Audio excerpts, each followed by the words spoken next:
O luxo de ser irrelevante, como a insignificância pode te libertar? Você já parou para pensar que, no fundo, você não é tão importante assim? E antes que isso soe como uma ofensa, respira. Porque talvez essa seja a frase mais libertadora que você vai ouvir hoje. Vivemos como se o mundo inteiro estivesse nos observando. Cada decisão que tomamos, cada roupa que vestimos, cada postagem que fazemos, tudo com medo do julgamento.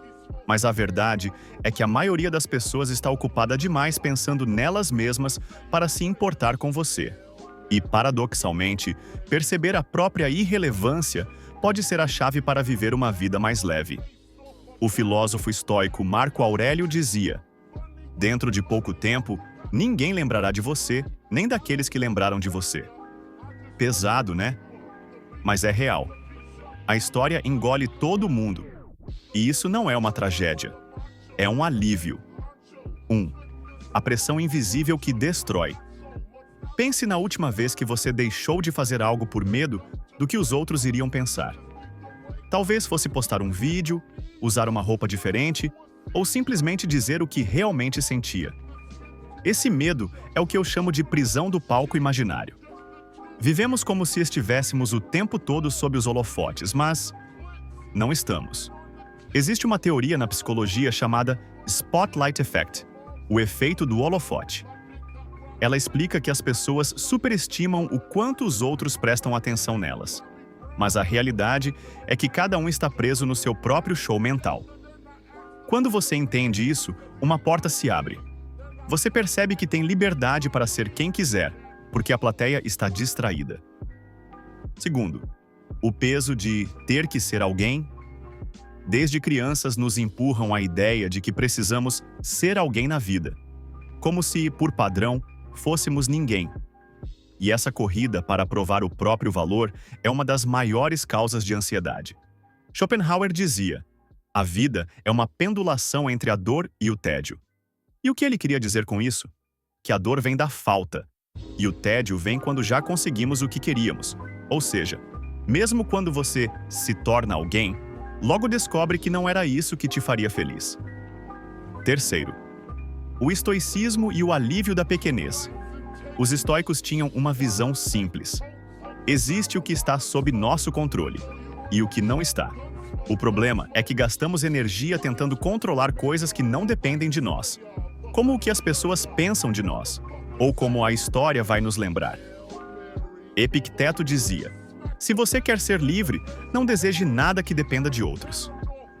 E o reconhecimento é exatamente isso, algo que depende dos outros. Quando aceitamos que somos apenas uma poeira cósmica num planeta minúsculo, deixamos de lutar contra a maré do universo. E viver se torna muito mais leve. 4. A lição dos animes e filmes. Quer um exemplo fora da filosofia clássica? Olha para One Punch Man. Saitama é o herói mais poderoso, mas ninguém o reconhece. Ele não luta por fama. Ele luta porque gosta. E, ironicamente, essa falta de necessidade de aprovação o torna invencível de um jeito que vai muito além da força física. Outro exemplo é O Clube da Luta. O narrador começa preso num ciclo de consumo e status. Só quando perde tudo, até a própria identidade, é que ele se sente realmente livre. Essas histórias tocam a gente porque mostram que o peso de ter que ser importante é opcional. 5. A falsa promessa da relevância. Olhe para as redes sociais. As pessoas estão presas numa corrida para provar que têm uma vida incrível. Mas qual o destino final dessa corrida? Mesmo que você seja relevante hoje, amanhã o público já está consumindo outra coisa. Lembra do que disse Sêneca: "A vida é longa o bastante se soubermos aproveitá-la." O problema é que a busca por relevância faz você viver no futuro, nunca no presente. 6. O privilégio de ser pequeno. Ser pequeno significa não ter que carregar o peso das expectativas alheias. Significa poder mudar de ideia sem que manche sua marca pessoal. Significa poder errar sem que manche sua reputação. Na natureza, os animais menores muitas vezes são os mais adaptáveis. Eles passam despercebidos, mas sobrevivem por mais tempo. Na vida funciona parecido. Quem não está obcecado com status consegue viver com mais liberdade e autenticidade. 7. Aceitar a morte.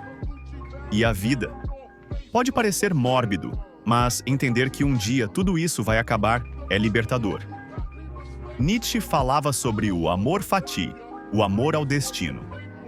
Aceitar não só o que nos acontece, mas o fato de que somos passageiros.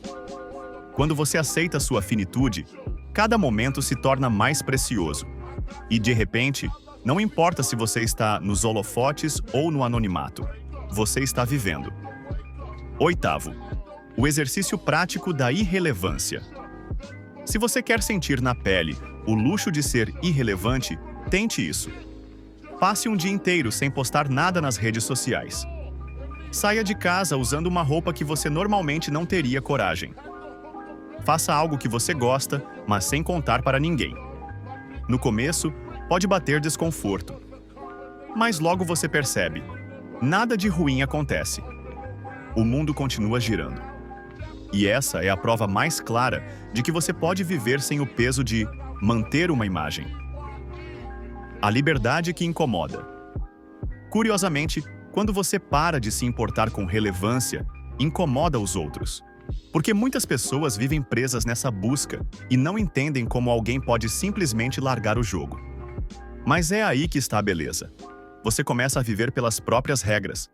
Como dizia Lao Tse, cuide do que as pessoas pensam e será sempre prisioneiro delas. Ser irrelevante não significa ser inútil. Significa reconhecer que seu valor não depende do tamanho da sua audiência, do número de curtidas ou de quanta gente sabe seu nome. Significa viver com mais leveza, autenticidade e paz. No fundo, o luxo de ser irrelevante é que você não precisa provar nada. Você pode simplesmente viver. E talvez essa seja a forma mais pura de liberdade que existe.